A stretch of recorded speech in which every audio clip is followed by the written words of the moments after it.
Pemirsa, kebijakan Gubernur Deddy Mulyadi soal anak nakal dibina di barak militer rupanya memang makin populer, bahkan kerap dijadikan bahan konten lucu-lucuan. Pak Deddy ya tingali salaki abi balikna burit wae terape beja lamun irek indit ka mamana teh. Gara-gara suaminya suka pulang malam dan tidur terus, para ibu-ibu ini meminta bantuan Kang Deddy Mulyadi. Melalui akun media sosial, para ibu meminta suaminya dibawa ke barak militer agar dibina seperti anak-anak nakal. Pak Deddy Mulyadi. Tren ibu-ibu minta suaminya dibina di barak militer juga dijadikan konten media sosial ibu-ibu satu ini. Para ibu mengeluhkan suaminya hobi tidur dan malas. Wajib militer. Pak Deddy. Tanya ibu-ibu, para bapak juga mengunggah konten minta tolong Pak Deddy agar istrinya yang suka belanja online dibawa ke barak militer. Ini Pak Deddy, nih ada yang bandel nih. Tak ketinggalan istri Wakil Wali Kota Tasikmalaya Diki Chandra juga melaporkan suaminya yang bandel karena suka makan gorengan dan tidak mau minum obat. Tani, namun Kang Diki itu bisa dicari. Menanggapi hal itu, Deddy Mulyadi pun menyebut siap menjemput Diki Chandra untuk dibawa ke barak militer. Militer ke diatur daharna. Pak Deddy ulah baru rakwai. Berbeda dari yang lain, ibu-ibu ini justru minta dibawa ke barak militer untuk healing dilatih ala militer oleh para tentara. Pemirsa, hari ini pihak Presiden ke-7 RI Joko Widodo mendatangi Bareskrim Polri. Mereka datang dengan membawa berkas terkait kasus ijazah palsu Jokowi. Jadi ini adalah momennya pemirsa saat perwakilan keluarga Jokowi mendatangi Bareskrim Polri. Ini terjadi pada hari ini, pagi tadi, di mana mereka datang didampingi tim kuasa hukum untuk klarifikasi terkait tudingan ijazah palsu Jokowi yang selalu muncul beredar selama ini. Sejumlah berkas pun dibawa untuk membuktikan keaslian ijazah Jokowi. Atas kasus tudingan ijazah palsu Jokowi, Bareskrim Polri memeriksa 26 saksi dari berbagai latar belakang. Agenda hari ini itu hanya kita memenuhi permintaan dari pihak Bareskrim untuk menghadirkan dan membawa sejumlah dokumen, termasuk ijazah asli dari Pak Jokowi. Itu aja agendanya hari ini. Kita bersama ini kuasa hukum, ada juga perwakilan dari keluarga Pak Jokowi yang membawa langsung ijazahnya karena baru datang nih, barusan banget. Baru landing hari ini, datang langsung ke sini. Perwakilan keluarga ada Pak Andri namanya. Bisa ditunjukkan ijazahnya apa? Ipar atau apa? Selaku ipar dari Pak Jokowi langsung. Karena kan tentunya dokumen sensitif ya. Jadi nggak mungkin dikirim pakai kurir kan. Jadi tentunya diberikan kepada pihak yang dipercaya oleh Pak Jokowi langsung untuk membawa itu dokumennya. Pak, alasan Pak Jokowi nggak hadir langsung dan menuntut adik iparnya untuk datang ke Bareskrim hari ini? Memang hanya permintaan untuk dokumen dan kami kan kuasanya. Jadi sebenarnya kami yang nanti akan memberikan kepada pihak Bareskrim, namun hanya untuk membawanya ini yang diwakilkan oleh pihak keluarga. Kembali lagi ini kan dokumen sensitif, nggak mungkin dikirim lewat pos jadinya. Belum tahu. Untuk teknisnya kita belum tahu nih. Apakah nanti diperlihatkan atau bagaimana? Tapi ya kita lihat. Nanti mungkin setelah dari turun mungkin kita bisa beritahu lebih lanjut ya. Jam berapa ada dokumen apa lagi sebenarnya? Khususnya sih mainly ijazahnya. Ada beberapa dokumen kita bawa juga kalau diperlukan. Cuma nanti tergantung dari kita bawa, semua kita bawa. Tapi ya nanti teknisnya kita belum tahu, jadi kita tunggulah nanti hasilnya. Perwakilan keluarga Pak Jokowi. Sudah datang. Sudah datang bersama kami barusan datang. Iya. Ya nanti kita lihat setelah selesai ya. Oke. Thank you teman-teman. Penyelidikan kasus dugaan ijazah palsu Presiden RI ke-7 Joko Widodo sudah berjalan 90%. Bareskrim juga mengupayakan pembuktian keabsahan ijazah secara saintifik atau ilmiah.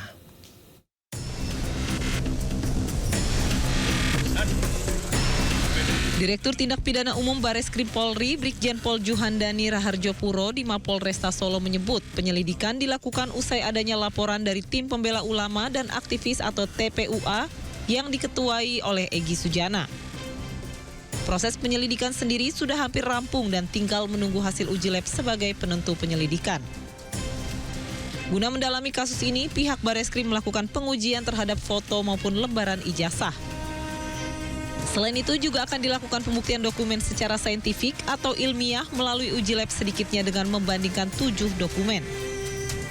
kaitan, yaitu pemeriksaan. Kita sudah memeriksa sekitar 31 saksi. 31 saksi itu ada yang dari versi pendumas ataupun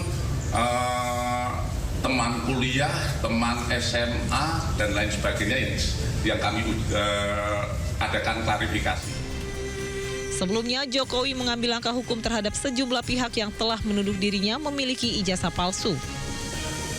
Jokowi melaporkan 4 orang termasuk mantan Menpora Roy Suryo ke Polda Metro Jaya atas tuduhan penyebaran berita bohong terkait keaslian ijazah. Dari Solo, Septiantoro iNews melaporkan. Ya, memang sebelumnya Presiden Joko Widodo, maksud kami Presiden ke-7 RI, Joko Widodo, melaporkan 5 orang ke polisi. Kelimanya dilaporkan terkait tudingan ijazah palsu. Ya, Presiden ke-7 RI melaporkan mantan Menpora Roy Suryo, ahli digital forensik Rismon Sianipar, Dr. T. Fauziah Tiasuma, pemerhati politik Rizal Fadilah, serta seseorang berinisial K ke Polda Metro Jaya. Kelimanya dilaporkan atas dugaan fitnah dan pencemaran nama baik melalui media elektronik. Ya, ini kan bukan objek penelitian, kan sudah menghina saya sehina-hinanya, sudah menuduh ijazah itu ijazah palsu, sudah merendahkan saya serendah-rendahnya. Ya nanti dibuktikan lewat proses hukum, nanti akan kita lihat di proses di pengadilan seperti apa. Kita ke informasi lain, gerbang sekolah yang digembok ahli waris akhirnya dibuka paksa petugas di SDN Utan Jaya, Depok, Jawa Barat. Pemerintah berharap tidak ada lagi aksi serupa di kemudian hari.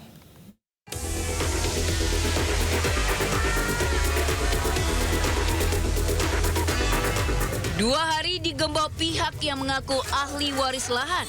Petugas akhirnya membongkar paksa rantai di gerbang SDN Utan Jaya, Depok. Pembongkaran ini pun disambut gembira orang tua siswa yang ada di sekitar sekolah. Aksi penggembokan yang terus berulang ini pun ditanggapi serius pemerintah. Ditegaskan jangan ada lagi kasus penyegelan atau penggembokan terhadap fasilitas pendidikan. Apalagi dampaknya dengan menghentikan proses belajar mengajar siswa. Pokoknya tidak boleh lagi ada penyelegahan lahan di mana anak-anak sekolah ya, kalau keberatan ke pengadilan saja. Artinya harus dibuka ya oleh Harus dibuka. Sudah dibuka. Guna mencegah kejadian serupa terulang, petugas Satpol PP Kota Depok disiagakan di lokasi sekolah untuk beberapa hari ke depan. Dari Depok, Jawa Barat, Iyung Rizky, iNews melaporkan. Pemirsa, bahas pendidikan disiplin siswa nakal. Gubernur Jawa Barat Deddy Mulyadi bertemu dengan Menteri HAM Natalius Pigai. Dan Natalius Pigai menyebut program tersebut tidak melanggar HAM. Seiring asta-cita Presiden Prabowo.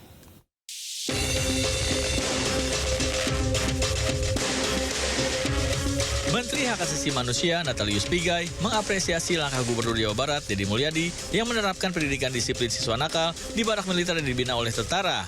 Kebijakan Deddy Mulyadi yang sempat menuai banyak sorotan dari berbagai kalangan ini dinilai seiring dengan asta-cita Presiden Prabowo Subianto. Indonesia. Apa yang kami bicarakan, kami Kementerian Hak Asasi Manusia memberi apresiasi kepada pemerintah Provinsi Jawa Barat, dalam hal ini gubernur, dengan gagasan-gagasan yang visioner, yang memajukan sumber daya manusia yang unggul dalam pendidikan, dalam keterampilan, dan dalam peningkatan kompetensi mental, karakter, dan kualitas serta tanggung jawab. Sementara itu, program Deddy Mulyadi adalah untuk menata pola pendidikan karakter melalui peningkatan kualitas disiplin dan perubahan pola hidup. Karena banyak ditemukan sejumlah siswa di Jawa Barat kecanduan permainan game online, terpengaruh obat-obatan terlarang, serta minuman keras. Problem tersebut tidak bisa diselesaikan di internal sekolah melalui pendekatan bimbingan konseling serta di internal keluarga oleh orang tuanya. Nah, karena problem ini tidak bisa diselesaikan di sekolah dan di keluarga, serta tidak semua problem itu bisa ditangani lewat peradilan anak, maka harus ada upaya jangka pendek yang bisa dilakukan melalui pola pendidikan disiplin siswa. Sebelumnya, Gubernur Jawa Barat sejak 2 Mei 2025 melakukan program siswa masuk barak di beberapa kabupaten, salah satunya di Purwakarta. Program ini digelar untuk memberikan disiplin pada sejumlah siswa yang berperilaku nakal. Tim Liputan iNews melaporkan. Kapuspen TNI Majen TNI Christo Mei Sianturi sebut TNI tegak lurus pada undang-undang untuk mendukung program pemerintah daerah termasuk membina dan mendisiplinkan anak berkategori nakal. Dan berikut perbincangan Desvita Bionda dengan Kapuspen TNI Majen TNI Christo Mei Sianturi dalam One on One. Sebenarnya kan kita harus mengapresiasi terobosan atau breakthrough dari pemerintah Provinsi Jawa Barat ya Pak Gubernur mempunyai rencana sebagai solusi untuk mencarikan bagaimana sih membina anak-anak di wilayahnya yang dikategorikan nakal, gitu ya. Jadi ini satu terobosan baru. Nah, kalau TNI berdasarkan Undang-Undang TNI Nomor 3 Tahun 2025 sebagai revisi Undang-Undang Nomor 34 Tahun 2004 kan, pasal 7-nya tentang tugas TNI adalah operasi militer serangan perang, yaitu membantu pemerintah daerah. Nah, inilah salah satu implementasinya. Ketika pemerintah daerah meminta bantuan dari TNI untuk membina masyarakat yang ada di wilayah, ya tentunya TNI akan sesuai dengan amanat undang-undang pasti akan membantu itu, gitu ya. Jadi program yang dari pemerintah daerah Jawa Barat, TNI menangkapnya, membuat programnya, ya kita kerjakan. Dan sebenarnya perangkat di TNI sendiri sudah ada. Di Rindam-Rindam itu ada namanya Dodik Bela Negara. Ya. Itu dari dulu memang digunakan untuk pembinaan-pembinaan kemahasiswaan, terus dari teman-teman dari perusahaan yang ingin membina karyawan-karyawannya untuk pelatihan kedisiplinan. Nah, saya rasa bukan hal yang baru bagi TNI untuk itu, sehingga kami sudah punya ada kurikulumnya. Tinggal kebutuhannya apa nih? Oh, kami pengen meningkatkan kedisiplinan karyawan. Nah, kita buat programnya apa? Oh, kami ingin meningkatkan kinerjanya apa? Gitu. Oh, kami ingin pelatihan pembinaan fisiknya. Kita lihat programnya apa. Itu sudah ada, tinggal dijalankan. Pemirsa, saksikan perbincangan lengkap Kapuspen TNI Majen TNI Christo Mei Sianturi dengan tema TNI Gembleng Anak Nakal Batal Mutasi Jenderal dalam program One on One Jumat 9 Mei 2025 pukul 21.30 waktu Indonesia Barat. Kita lanjutkan Sindo Prime. Pemirsa, kebijakan Gubernur Deddy Mulyadi soal anak nakal dibina di barak militer rupanya memang makin populer, bahkan kerap dijadikan bahan konten lucu-lucuan.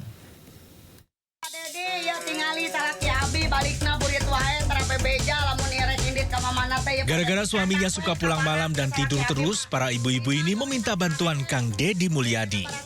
Melalui akun media sosial, para ibu meminta suaminya dibawa ke barak militer agar dibina seperti anak-anak nakal. Pak Deddy Mulyadi. Tren ibu-ibu minta suaminya dibina di barak militer juga dijadikan konten media sosial ibu-ibu satu ini. Para ibu mengeluhkan suaminya hobi tidur dan malas. Wajib militer. Pak Deddy. Tanya ibu-ibu, para bapak juga mengunggah konten minta tolong Pak Deddy agar istrinya yang suka belanja online dibawa ke barak militer.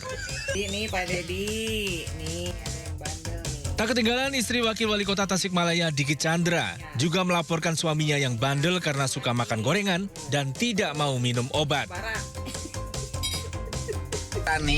Namun Kang Diki itu bisa dicari. Menanggapi hal itu, Deddy Mulyadi pun menyebut siap menjemput Diki Chandra untuk dibawa ke barak militer. Diatur daharna. Pak Deddy ulah baru rakwai. Berbeda dari yang lain, ibu-ibu ini justru minta dibawa ke barak militer untuk healing, dilatih ala militer oleh para tentara. Kita akan informasi berikutnya. Polisi memeriksa selebgram Ayu Aulia terkait laporan mantan Gubernur Jawa Barat Ridwan Kamil terhadap model Lisa Mariana. Menurut Ayu, penyidik mengungkap kasus setelah naik penyidikan dan akan segera ada tersangka.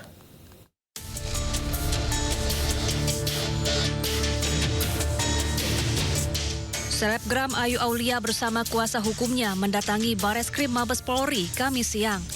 Ayu menjalani pemeriksaan sebagai saksi atas laporan yang dibuat mantan Gubernur Jawa Barat Ridwan Kamil terhadap mantan model majalah dewasa Lisa Mariana. Laporan RK terkait dugaan manipulasi data dan pencemaran nama baik. Ayu Aulia diperiksa selama 1 jam dan dicecar 35 pertanyaan. yakni seputar perkenalannya dengan Ridwan Kamil dan tuduhan memperkenalkan Lisa Mariana kepada RK.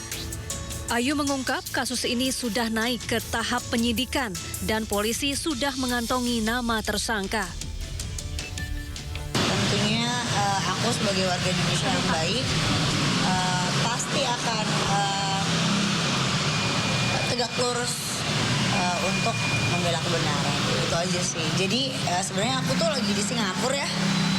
Dan tiba-tiba Mas Herdian kemarin kan sempat kesini. Ada bukti tambahan tapi itu rahasia ya, karena kan ini sudah masuk ke penyidikan. Silakan nanti dilihat minggu depan aja ya. Karena dalam penyidikan itu artinya dua alat bukti permulaan sudah dimiliki oleh pihak penyidik. Apalagi yang anu ya Bang? Ya, sehingga memang dalam waktu dekat kata penyidik ya. Iya. Ya, ini akan ada tersangka. Siapa ya? Ya, nggak tahu. Ya. Selanjutnya polisi akan kembali memeriksa Ayu Aulia pekan depan.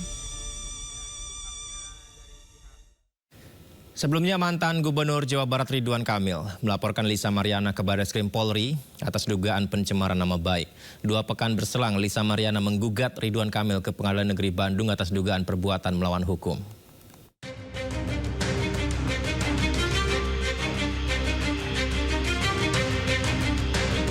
Kasus dugaan perselingkuhan mantan Gubernur Jawa Barat Ridwan Kamil dengan mantan model majalah Dewasa Lisa Mariana kian berbuntut panjang. Terbaru, Lisa Mariana menggugat RK ke Pengadilan Negeri Bandung, Jawa Barat. Gugatan atas dugaan perbuatan melawan hukum. Sidang perdana rencananya akan digelar 19 Mei 2025 dengan agenda pemanggilan para pihak untuk mediasi. Isi gugatannya apa sih Pak? Perbuatan melawan hukum, masalah bahwa anak Lisa itu anak dari Ridwan Kamil. Sudah ditetapkan siapa? Sudah ditetapkan majelis hakimnya dipimpin oleh Panji Surono, Ibu Dr. Eti dan Rahmawati ya. Tidak ada mediasi sebelumnya Pak atau gimana? Oh, nanti ada. Ada ya. Prosedur gimana nih? Prosedur ini kita panggil para pihak dulu. Kalau para pihak itu antara pengetahuan hadir, baru kita menentukan mediatornya ya.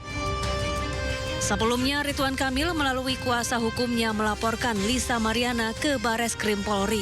Lisa dinilai telah menyebarkan berita bohong terkait pengakuannya memiliki anak hasil hubungan dengan RK. Lisa juga diduga telah melakukan manipulasi data. RK dan kuasa hukumnya menilai perbuatan Lisa telah melanggar Undang-Undang Informasi dan Transaksi Elektronik. Tim Liputan iNews melaporkan. Kita beralih ke informasi lain, anggota Komisi 10 DPR RI Ahmad Dhani terbukti melanggar kode etik terkait ucapan rasisme dan penghinaan marga. Atas pelanggaran tersebut, Ahmad Dhani mendapat teguran lisan dan diminta memberikan pernyataan permohonan maaf.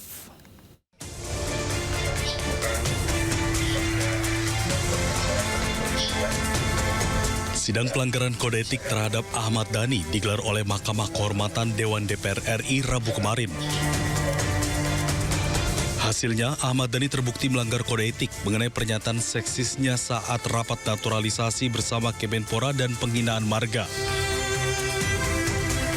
Nah, saya sebagai anggota DPR RI dari fraksi Gerindra ingin mengucapkan permintaan maaf kepada semua pihak, khususnya yang melaporkan soal hal-hal yang sudah dilaporkan. Saya sebagai anggota DPR meminta maaf kepada pelapor dan juga meminta maaf atas segala macam satu macam slip of the tongue ya, tadi saya slip of the tongue, salah mengucapkan sehingga ada salah satu marga darah biru yang marah, tidak terima. Akibat perbuatannya, Ahmad Dhani dijatuhkan sanksi ringan berupa teguran lisan dan diminta untuk memohon maaf kepada pengadu maksimal 7 hari setelah putusan. Tim Liputan iNews melaporkan. Sidang terdakwa Sekjen PDI Perjuangan Hasto Kristianto kembali bergulir hari ini. Sidang menghadirkan 3 penyidik KPK sebagai saksi. 3 penyidik KPK yang dihadirkan dalam sidang di Pengadilan Tipikor Jakarta Jumat pagi yakni Rosa Purbo Bekti, Rizka Anungnata, dan Arif Budi Raharjo. Jaksa KPK menyebut 3 saksi dihadirkan menjelaskan fakta pada peristiwa operasi tangkap tangan dan perintangan penyidikan yang menyeret Hasto. Menanggapi hal tersebut, Hasto mengatakan pengadilan mencetak sejarah pertama kali dalam persidangan dengan menghadirkan penyidik KPK sebagai saksi. Dinilai kesaksian penyidik KPK itu menguatkan tuduhan perkaranya yang diusut dengan unsur politis. Hari ini membangkitkan optimisme saya karena lagi-lagi setelah kesulitan untuk mendapatkan fakta-fakta hukum yang memberatkan saya karena di dalam persidangan dan keputusan yang sudah inkrah nomor 18 dan 28 memang tidak ditemukan fakta-fakta terkait dengan keterlibatan saya. Apalagi tadi nyata-nyata pada akhirnya bahwa yang dituduhkan saya menghalang-halangi terhadap berbagai upaya di PT IKA, ternyata juga tidak ada fakta-fakta hukum yang mendukungnya. Sehingga hari ini saya menegaskan bahwa saudara Rosa ternyata bukan saksi fakta. Dia mengkonstruksikan berdasarkan imajinasi dan asumsi dari saudara Rosa. Terima kasih. Sebelumnya Hasto Kristianto didakwa menghalangi penyidikan kasus buronan Harun Masiku dan menyuap komisioner KPU Wahyu Setiawan. Elit PDI Perjuangan itu mengklaim dirinya sebagai korban kriminalisasi dan tahanan politik.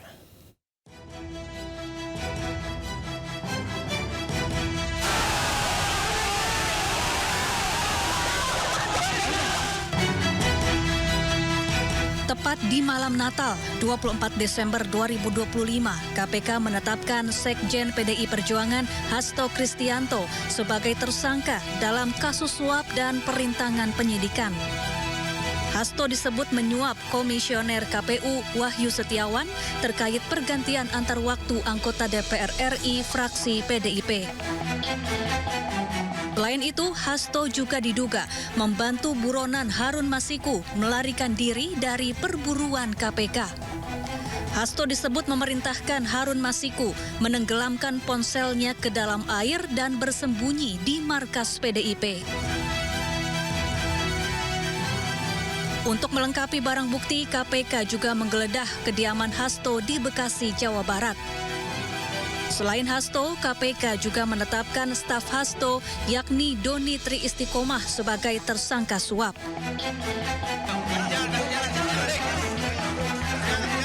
Tak terima dijadikan tersangka, Hasto mengajukan pra-peradilan ke Pengadilan Negeri Jakarta Selatan.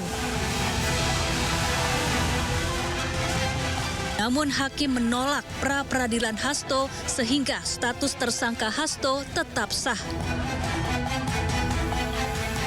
Kasus Hasto pun memasuki babak baru.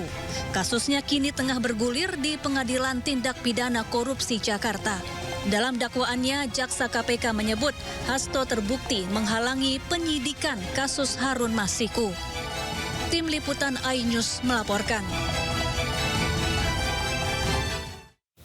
Kita ke informasi lainnya pemirsa. Megawati Soekarno Putri mengakui partainya babak belur pada pemilu 2024. Hal itu disampaikan Mega di hadapan ratusan kader PDI Perjuangan. Babak belur apa enggak? Kan enggak ngaku tahu kader semuanya. Babak belur apa tidak? Enggak percaya. Saya panggil nanti orangnya. Kenapa? Yang harusnya jadi enggak jadi.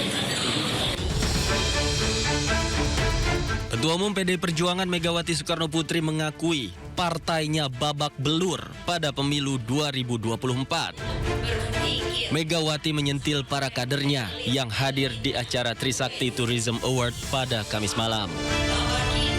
Ketua Umum Partai Banteng itu melempar pertanyaan pada ratusan kadernya.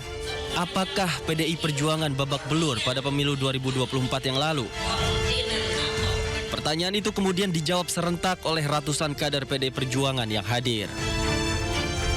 Saudara-saudara sekalian, anak-anakku yang saya cintai, coba pikirkan ya, kemarin waktu pemilu, saya nggak pernah ngomong kan, Tapi sekarang saya sentil aja dikit. Why? Setelah babak belur kayak begitu, babak belur apa enggak? Kan nggak ngaku tahu, padahal semuanya babak belur apa tidak? Gak percaya? Saya panggil nanti orangnya. Kenapa? Yang harusnya jadi nggak jadi.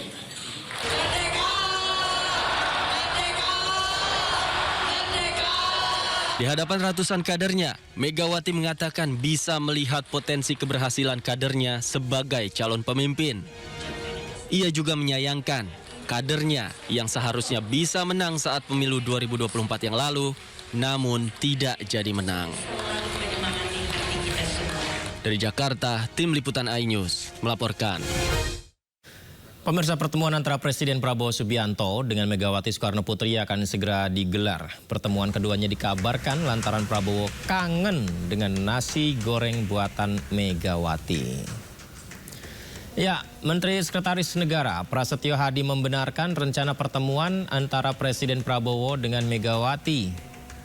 Disampaikan bahwa Presiden rindu dengan nasi goreng buatan Megawati.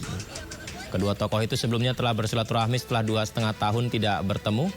Prasetyo juga memberi sinyal dalam waktu dekat Prabowo Mega akan bertemu kembali. Mau soal lagi. Betul. Kapan Mas? Kan kangennya sudah 2,5 tahun, tapi kemarin kan sudah, alhamdulillah sudah ketemu beliau berdua. Kapan lagi Mas bertemu? Buat makan nasi goreng lagi? Sedang diatur, tenang aja. Sebelumnya Megawati berkelakar tentang presiden yang meminta dirinya masak menu spesial, yaitu nasi goreng khas buatan Megawati.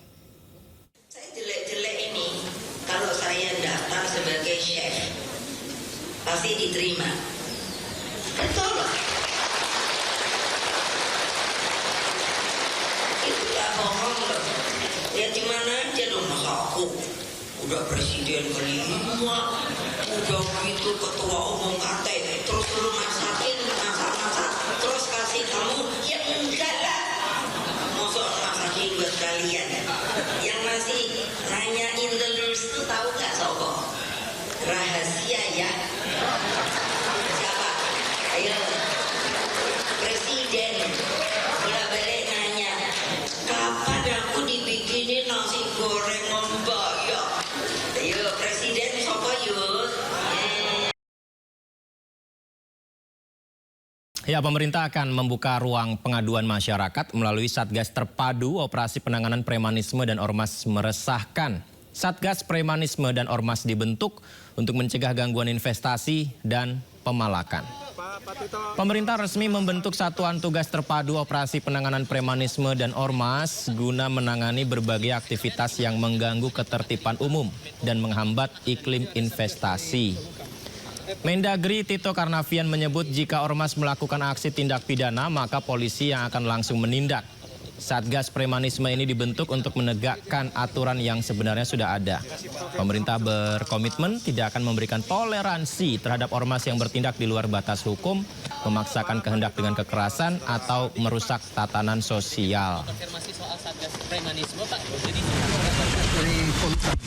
Polkam, ada satgasnya, nanti Kemendagri salah satu bagian dari satgas itu. Tugas utamanya Pak sebetulnya apa Pak kalau untuk Satgas Premanisme ini? Target yang mau dikejar apa Pak? Iya, diantaranya kan mengenai penegakan aturan-aturan yang sudah ada ya.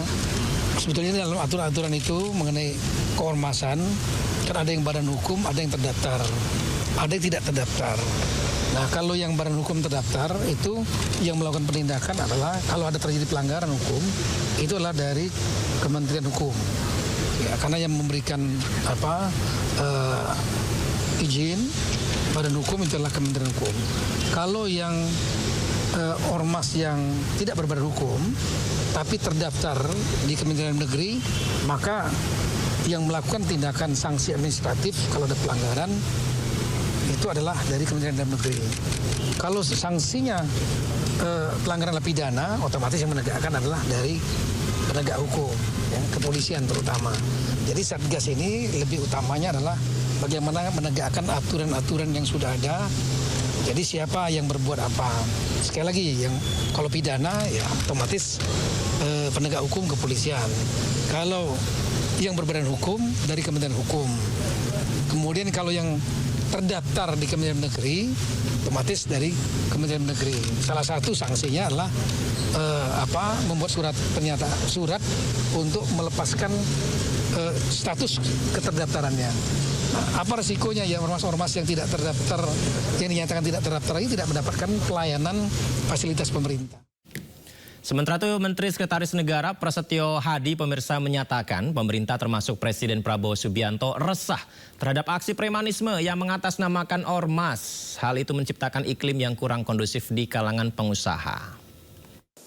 Terus terang kita juga merasakan keresahan karena seharusnya tidak boleh aksi-aksi premanisme yang apalagi dibungkus dengan organisasi-organisasi tertentu, mengatasnamakan organisasi-organisasi masyarakat, tetapi justru tidak menciptakan iklim berusaha yang kondusif.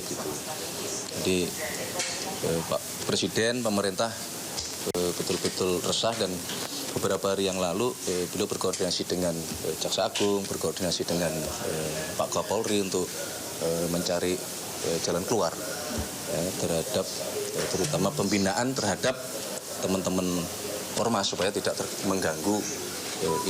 Kalau memang ditemukan tindak-tindak pidana ya sanksi, kan begitu.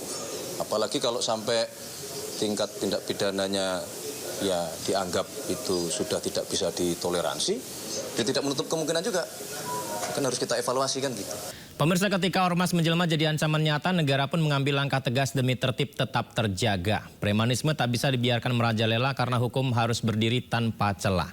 Lantas, sudah tepatkah langkah negara mencabut izin ormas yang melanggar norma? Atau ini justru menjadi celah melakukan pembungkaman suara? Kita bahas lebih dalam, pemirsa, bersama narasumber istimewa kita malam ini, anggota Komisi 2 DPR RI Ahmad Irawan, juru bicara Grip Jaya Rasman Arif Nasution, serta pengamat kebijakan publik Trubus Rahardiansyah. Saya sapa, selamat malam Bapak-Bapak semua, apa kabar? Selamat malam Mas. Assalamualaikum warahmatullahi wabarakatuh. Waalaikumsalam warahmatullahi wabarakatuh. Saya pertama ke Bang Rasman Arif Nasution dulu. Bang Rasman, sekarang ini pemerintah memberikan narasi bahwa akan memberantas premanisme bahkan yang berkedok ormas. Saya ingin tanya terlebih dahulu Bang Rasman tentang kebijakan tersebut, bagaimana Bang Rasman melihatnya? Iya, pertama terima kasih, selamat malam para narasumber dan teman-teman yang lain. Kami sedari awal sangat mendukung ya tindakan terhadap perilaku oknum yang melakukan kejahatan. Nah, Pak Trubus, kita ini orang hukum, baik pengamat sosial, psikolog, ahli hukum, kita tahu kan bahwa siapa berbuat apa, itulah yang dikenakan pasal pelanggaran terhadap apa yang dia lakukan gitu. Nah, jadi kita dari awal, kami dari Grip Jaya sudah dari awal, termasuk Pak Hercules mengatakan bahwa tidak hukum pelaku-pelaku pelanggaran. Tapi jangan kalau ada satu atau dua oknum yang kemudian dia melakukan satu tindakan yang itu bukan bagian dari kami, tapi di framing seolah-olah itu bagian dari Grip Jaya. Dan ini berulang, ya. Dan kita sepertinya menutup mata. Sekarang saya tanya, tawuran pelajar, ada anak SMP, ada anak SMA dengan SMA, tawuran, bahkan ada yang mati, bawa parang dan lain-lain. Apakah itu bagian dari ormas? Tidak kan? Malah saat kejahatan kriminal di lapangan bukan dilakukan oleh oknum ormas semata, tapi dari masyarakat biasa juga. Nah, jadi kalau sudah begini, Presiden meminta Mensesnek untuk bicara ke media. Kemarin kita lihat juga Bapak staf khusus, penasihat khusus Presiden bidang pertahanan, yaitu Bapak Jenderal TNI Purnawirawan Dudung Abdurrahman. Kemudian kita juga dengar tadi pernyataan dari Mendagri, kemudian Menko Polkam Pak Budi Gunawan. Ya, kita sependapat. Tetapi jangan tindakan-tindakan yang bukan dilakukan oleh kader kami atau anggota kami lalu dipersalahkan kepada kami. Misalnya kemarin ada beberapa lawyer ke Komisi 3 DPR RI. Kemudian dengan seenak bicaranya mengatakan proses hukum Hercules, tangkap Hercules. Dia akan mengerahkan 50.000 massa. Lah, dilihat dulu dong. Bang Hercules itu bicara dalam sebagai apa, posisinya sebagai apa, dan tidak ada orang yang bisa memaksa satu institusi formal seperti polisi atau penegak hukum yang lain untuk menangkap seseorang kalau seseorang itu tidak melakukan kejahatan. Jadi kami melihat bahwa urusan penanganan kriminalisasi di lapangan atau kriminalitas di lapangan dibawa-bawa ke GRIP. Kami menduga bahwa ini ada upaya sistematis untuk mengadu domba GRIP Jaya dengan pemerintah. Bang Rasman, GRIP sendiri merasa dipojokkan tidak dengan pelaporan ke DPR dan juga berita yang selama ini ada? Iya, kami sangat merasa dipojokkan dan jujur bahwa Bang Hercules selaku Ketua Umum DPP GRIP Jaya, saya sebagai juru bicara dan Ketua Badan Komunikasi Publik DPP GRIP, kami tiap hari komunikasi dan saya kebetulan sedang di Medan lagi kurang sehat dan saya karena ini penting dan tidak begitu lama ruang waktunya sehingga saya masih bisa berkomunikasi atas izin dokter, maka saya katakan bahwa kami saat ini seolah-olah Jayalah pelaku kejahatan. GRIP Jaya melakukan tindakan kekerasan. GRIP Jaya yang memalak di lapangan. Di Medan ini ada emas yang dalam setahun bisa beberapa kali bentrok. Banyak juga yang meninggal dunia. Tapi karena GRIP Jaya sekarang lagi naik di atas, dia lagi leading, terpaan angin itu kencang. Dan kami mensolidkan pasukan, mensolidkan barisan. Adapun yang terjadi di Depok itu pelaku pembakar itu bukan kader GRIP Jaya. Tony Simanjuntak itu dia telah melakukan tindakan pelanggaran hukum, baru dia mengajukan diri kepada DPC GRIP Jaya Depok. Dan dia tidak jadi anggota, dibuktikan tidak ada kartu anggota. Nah jadi kalau itu bukan kami yang melakukan, kenapa dipersalahkan ke kami? Kalau Bang Hercules tidak ada persoalan hukum hari ini, kenapa dia disuruh tangkap? Emang Anda siapa suruh orang tangkap?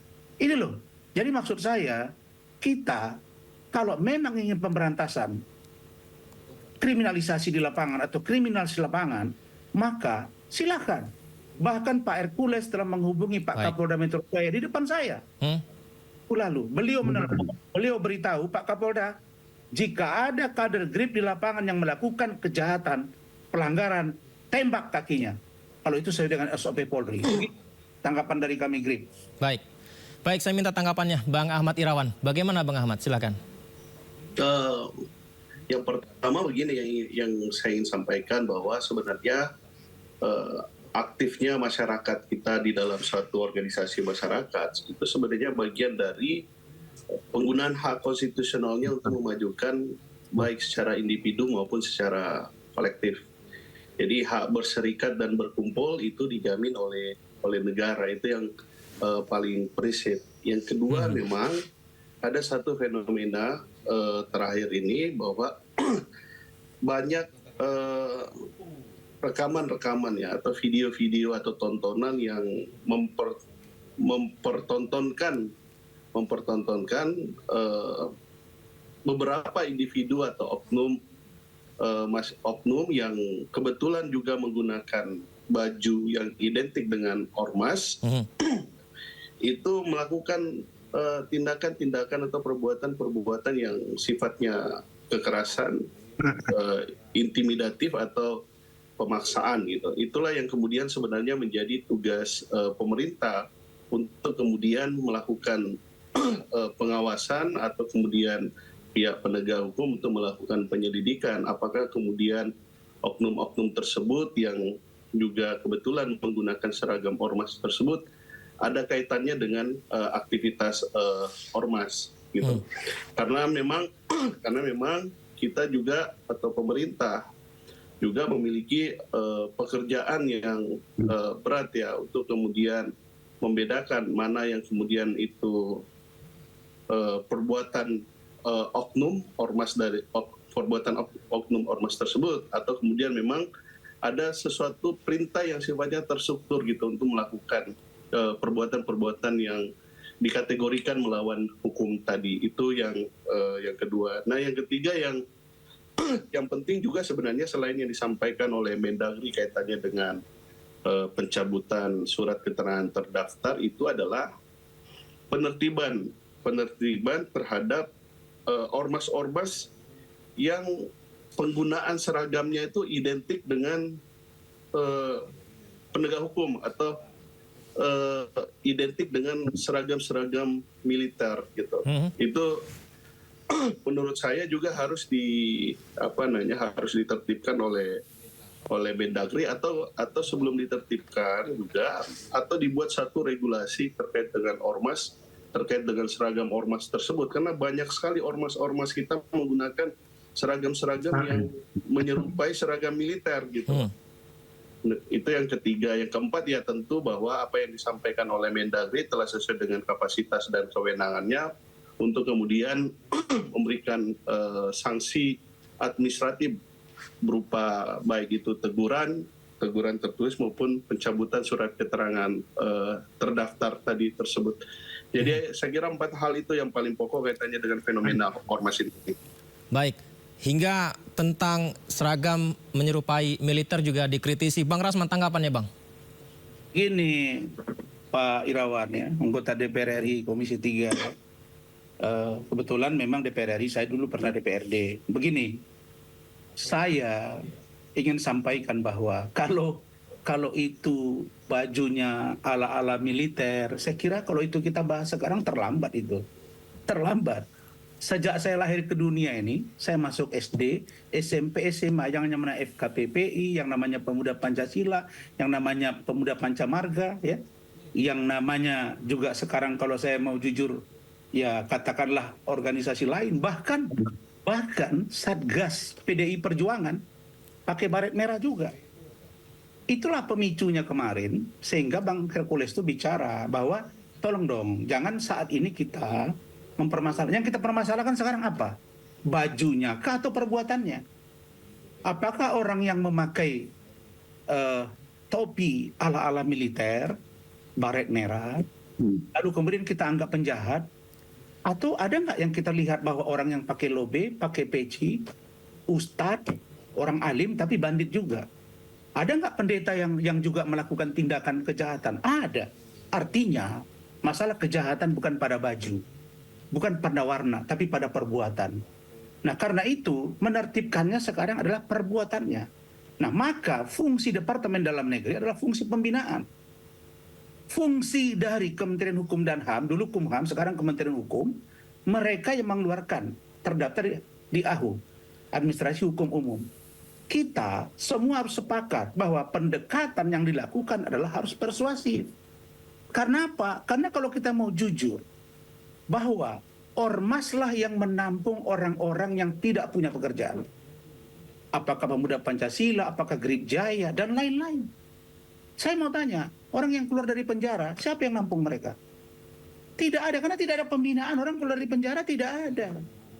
Orang-orang yang juru parkir, mereka berantem untuk mendapatkan katakanlah satu bungkus nasi.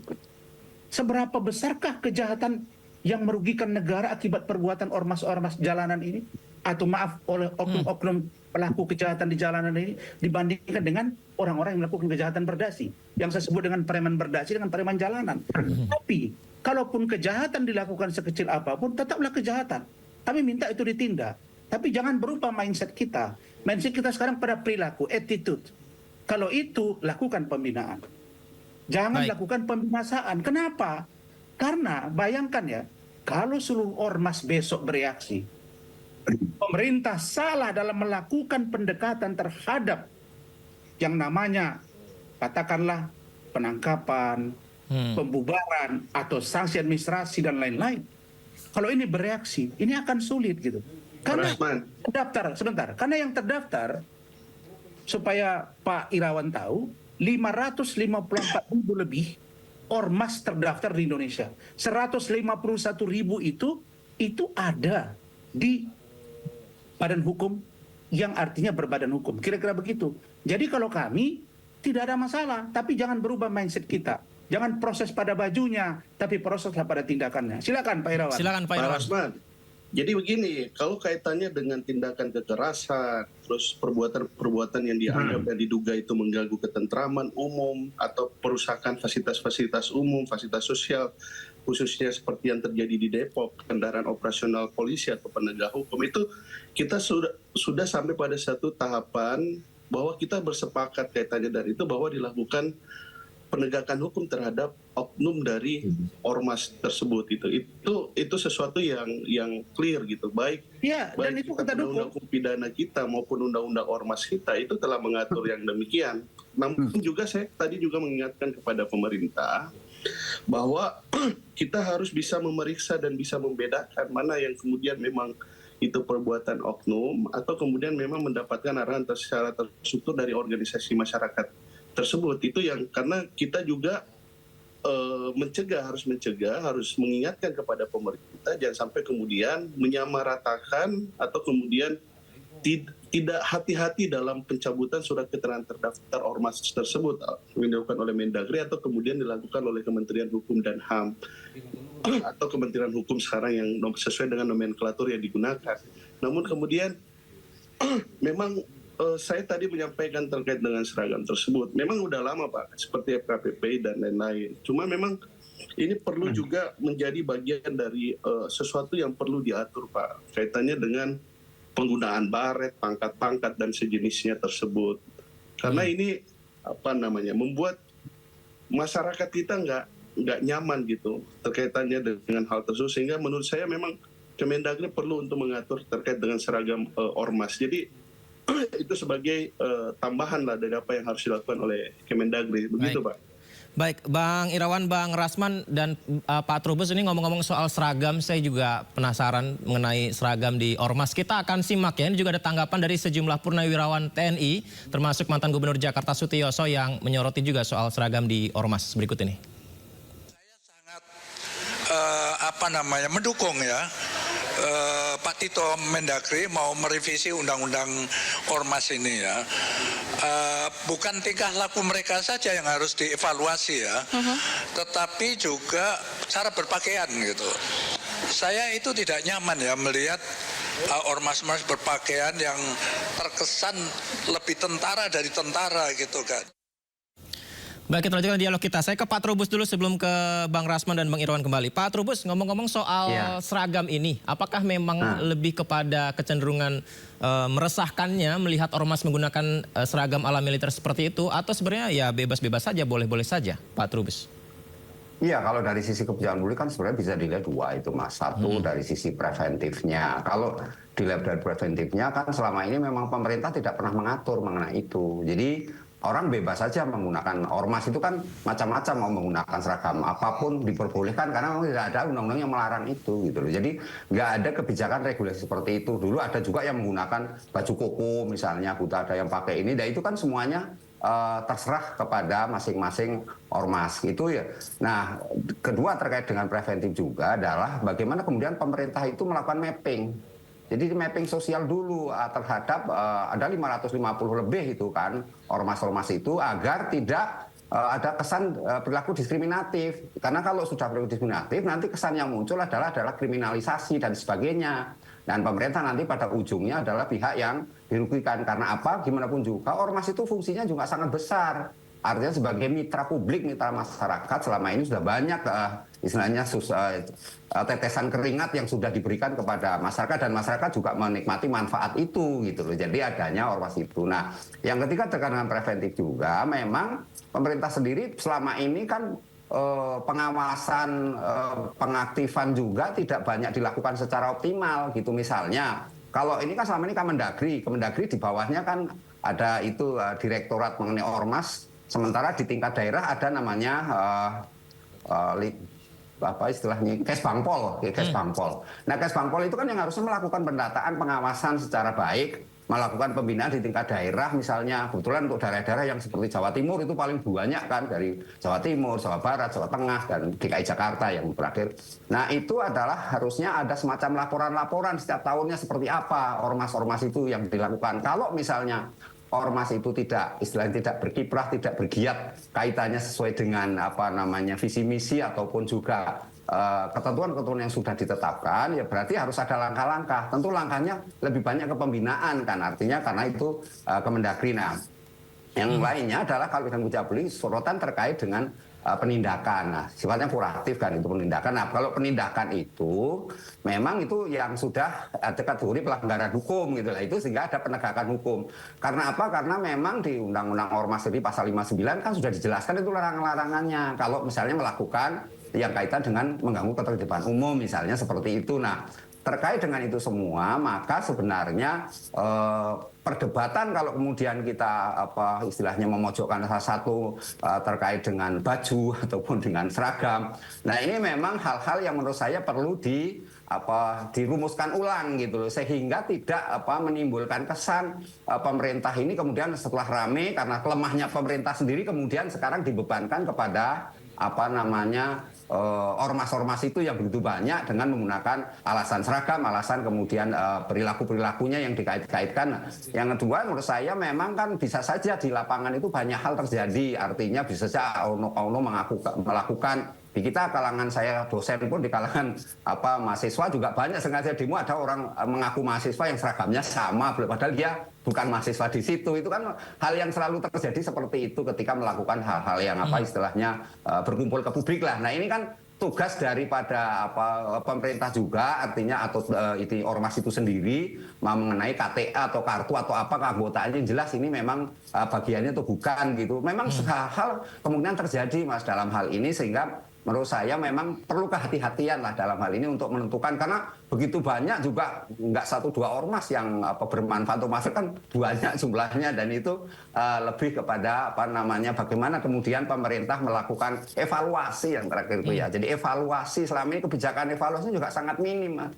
Jadi tidak ada satu keterbukaan publik bagaimana sebuah istilahnya ormas itu seperti apa, profilnya seperti apa, di daerah apa, tapi itu kan jarang Mas. Jadi informasi itu masyarakat hampir tidak banyak tahu. Yang ada ya sesuai dengan yang ada di masyarakat situ. Nah, sebelumnya juga banyak hal-hal yang memang kemudian dikait-kaitkan, misalnya ada ormas yang minta THR, ormas yang minta itu kan ada yang dikaitkan juga gitu loh Mas. Jadi ini kan belum tentu juga, perlu dipastikan juga. Kadang-kadang kan sesuatu yang sifatnya pengakuan ataupun terlihat secara fisik hanya memakai baju atau memakai ya itu kan bisa saja juga terjadi dalam konteks ini dinamika sosial itu sendiri Mas. Jadi menurut saya memang kita harus dalam konteks ini tetap mendukung bagaimana pemerintah pembenahan, tapi memang pemerintah harus political will-nya harus kuat gitu loh. Sehingga jelas clear di mana kemudian ini ormas yang bermanfaat untuk masyarakat, ini ormas yang kemudian menimbulkan keresahan.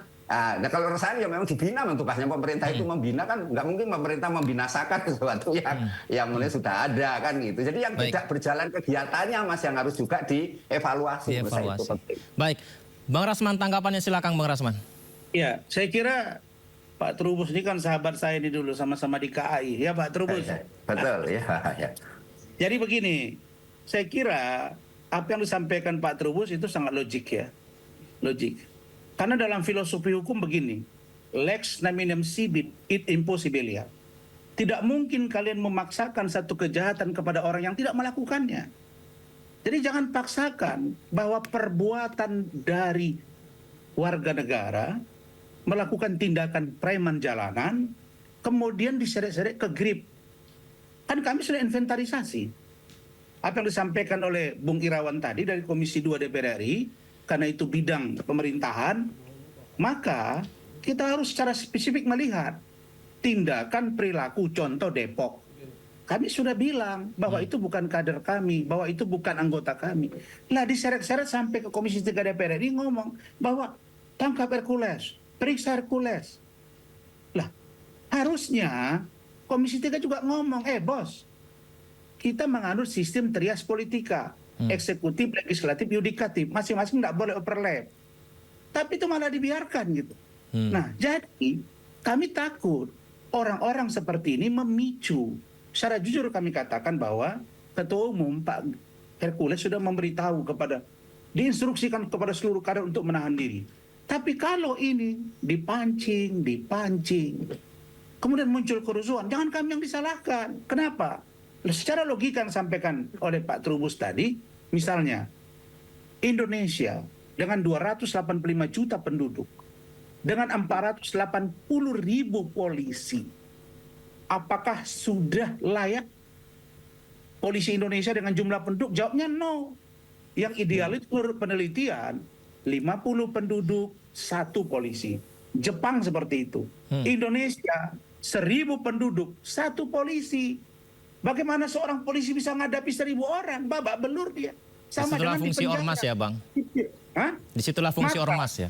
Maka pada saat seperti inilah ormas berperan. Misalnya Natal, banyak malam Natal, malam Tahun Baru orang ibadah, ormas yang menjaga security, parkir, dan lain-lain. Begitu juga ketika Idul Fitri, Idul Adha, mereka yang juga berdiri untuk rakyat. Nah, ini kan semua warga negara, bersamaan kedudukannya di mata hukum. Apakah kita memarginalkan orang-orang bawahan yang sudah termarginalkan secara ekonomi? Saya kira tidak pantas. Maka kata Pak Trubus tadi, benar itu. Pendekatannya harus benar-benar komprehensif. Lakukan secara persuasif, lakukan feasibility study, lakukan koordinasi, dan bina mereka. Baik, Kalau Bang Rasman. Kalau Grip Jaya saja sudah punya 500.000 KTA, bagaimana dengan Pemuda Pancasila? Bagaimana dengan ormas yang lain? 554.000 ormas, kalau itu dihitung lebih daripada 70 juta. Kalau 70 juta, bagaimana mungkin mereka lalu gara-gara 1, 2, 3 orang ditindak? Tidak mungkin. Ini yang menurut saya pemerintah harus fair. Baik, izin Bang Rasman, ini mumpung ada Bang Rasman, saya mendapat pertanyaan dari netizen nih Bang. Karena bukankah dalam Ormas Grip juga dalam hal ini ya, ini kan banyak sekali anggotanya begitu. Nah, yang diresahkan masyarakat adalah ketika seperti ada permintaan THR paksa, ada pungli dan lain sebagainya. Bagaimana caranya Grip ini agar memastikan anggotanya atau oknum melakukan hal itu bisa ditindak tegas di dalam ormasnya sendiri? Saya sampaikan, saya jawab. Bulan puasa yang lalu ada 6 DPC yang kita pecat. Kita bekukan. Di wilayah Jakarta, termasuk di waktu itu di Bekasi. Itu kita pecat, kita copot. Laporkan ke saya kalau ada permintaan, pemaksaan, proposal apapun yang terkait dengan permintaan uang dengan cara memaksa, info ke saya, kami pecat. On call kami untuk itu. Dan itu sudah kami buktikan. Karena Bang Hercules mengatakan bahwa Grip Jaya ini jangan kalian buat tempat cari makan. Grip Jaya bukan menghidupi anggota, tapi anggota menghidupi Grip Jaya.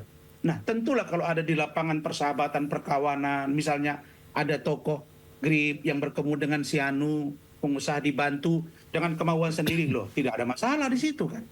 Itu yang saya katakan, kita jangan mispersepsi bahwa kejahatan jalanan jauh lebih marak ketimbang yang disebut ormas ini.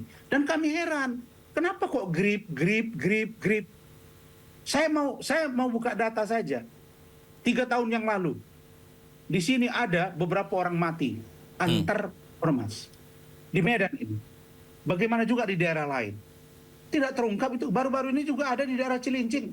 Itu nggak ada hubungannya dengan ormas. Baik. Pemerintah setempat. Nah, jadi maksud saya, mari kita melihat ini secara komprehensif dan ormas-ormas juga merapatkan barisan. Mari kita sama-sama membina anggota kita, karena kami kalau ada satu kejahatan pun kami akan tindak. Begitu. Baik, Bang Irwan, saya minta tanggapannya Bang. Salah satunya juga adalah mengenai pelaporan ke DPR dari advokat soal pelaporan Hercules ini. Apakah ini overlap nih Bang? Ya, saya kira pelaporan ke DPR itu suatu hal yang berbeda ya untuk ke DPR. Gitu. Beda juga dengan pelaporan tindakan-tindakan atau perbuatan oknum dari ormas tersebut ke kepolisian atau ke penegak hukum. Jadi 2 hal yang berbeda gitu. 2 hal yang berbeda. Lantas mengenai tadi yang disampaikan bahwa kejahatan jalanan ini jauh lebih banyak ketimbang mengurusi ormas ini. Apakah hal itu juga DPR melihatnya urgensinya belum sejauh itu? Ya, sebenarnya satu hal yang perlu kita perlu kita cerna dari fenomena ini, bahwa sebenarnya sebenarnya peran ormas itu kita nggak bisa nafikan dalam kehidupan berbangsa dan bernegara kita. Gitu. Peran-perannya banyak juga yang sebenarnya kita bisa apresiasi gitu. Namun yang kita bicarakan pada hari ini adalah ormas-ormas yang memang dalam aktivitas atau kegiatannya banyak melakukan hal-hal yang sifatnya kekerasan tadi, mengganggu ketentraman, ketertiban umum, dan kemudian melakukan perusakan-perusakan gitu. Itu yang kemudian kita diskusikan gitu. Kaitannya dengan kejahatan jalanan, saya kira sesuatu yang tidak bisa dibandingkan secara apple to apple gitu. Jadi nggak sebanding gitu. Jadi berbeda gitu antara perbuatan yang kemudian dianggap dilakukan oleh oknum ormas dan kemudian kejahatan jalanan seperti yang disampaikan oleh Pak Rasman tadi. Gitu. Baik, Pak Trubus, apakah memang pemerintah sudah waktunya memberikan tindakan yang tegas seperti sanksi administratif dicabut dari ormas atau memang seharusnya pendekatan yang lebih dialogis saja? Pak Trubus? Pak Trubus bisa mendengar suara saya? Ya, menurut saya. Halo, ya? Ya, bisa. silakan Pak. Bisa dengar suara saya? Bisa Pak, silakan. Oh ya. Jadi kalau dari pandangan saya, sebenarnya kan pemerintah itu memang dua hal itu. Kalau misalnya yang digembor-gemborkan ingin melakukan istilahnya pencabutan, itu kan sifatnya administrasi.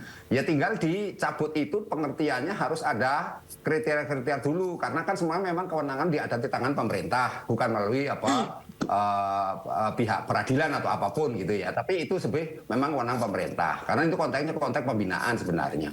Nah, yang kedua menurut saya, kalau memang pemerintah itu nih mau political will-nya mau melakukan istilah pembinaan, ya dibina saja gitu. Tinggal bagaimana dikembalikan mereka sebagaimana asas-asas yang sudah ditetapkan di dalam atau visi misi dari ormas itu didirikan. Karena ormas itu kan macam-macam jenisnya Mas. Jadi sesuai dengan ini, sepanjang itu tidak bertentangan dengan pasal 59 itu. Artinya di pasal 59 kan sudah dibuat larangan-larangannya. Ketika mereka larang-larangan itu dilakukan, ya tinggal diambil sanksi gitu saja gitu. Tetapi mengenai kapan waktu yang tepat itu memang menjadi persoalan. Apakah kadang-kadang kan ini ada situasi di mana kemudian ormas yang selama ini bermanfaat gitu, artinya memberikan manfaat banyak kepada publik, tiba-tiba gitu ya kemudian ada entah persaingan antar ormas sendiri atau ada pihak lain yang mencoba ini, kemudian menjadi informasinya atau istilahnya itu serba kegiatannya itu jadi negatif gitu kan. Itu juga harus sebenarnya perlu juga dilakukan pemetaan yang benar, kajian benar sesungguhnya yang terjadi seperti apa gitu loh Mbak. Jadi artinya kita tidak terburu-buru untuk membuat satu keputusan bahwa ini harus dibubarkan, ini harus dicabut, karena kan pandangan-pandangan seperti itu akhirnya merugikan masyarakat juga, karena masyarakat juga membutuhkan dari ada ormas itu. Keberadaan ormas kan memang selama ini sebagai partner, sebagai mitra dari pemberdayaan masyarakat itu sendiri, begitu loh Mas. Jadi itu yang penting. Yang kedua menurut saya, kalaupun memang pemerintah mau political will-nya mau tetap membubarkan ataupun apa, ya mereka dikasih solusinya seperti apa. Dan perlu diketahui akar persoalan orang menjadi anggota ormas itu kan latar belakangnya macam-macam, tapi kan harus juga dilihat secara utuh. Apakah memang niatnya itu memang sukarela ingin bergabung menjadi ormas, atau memang ada kepentingan-kepentingan lain. Kan itu juga antara tata kelola di dalam masing-masing organisasi ormas itu sendiri yang harus melakukan. Dari sinilah pimpinan sampai ke tingkat anggotanya harus betul-betul saling istilahnya menjaga marwah dari ormas yang didirikan itu gitu loh Mas. Baik. Sebenarnya banyak yang saya tanyakan ke Pak Trubus, Bang Rasman, dan Bang Irawan, tapi sayang waktu kita terbatas. Terima kasih banyak abang-abang semuanya sudah bergabung bersama kami. Sehat selalu semuanya. Assalamualaikum. Selamat malam. Assalamualaikum warahmatullahi wabarakatuh. Sama-sama.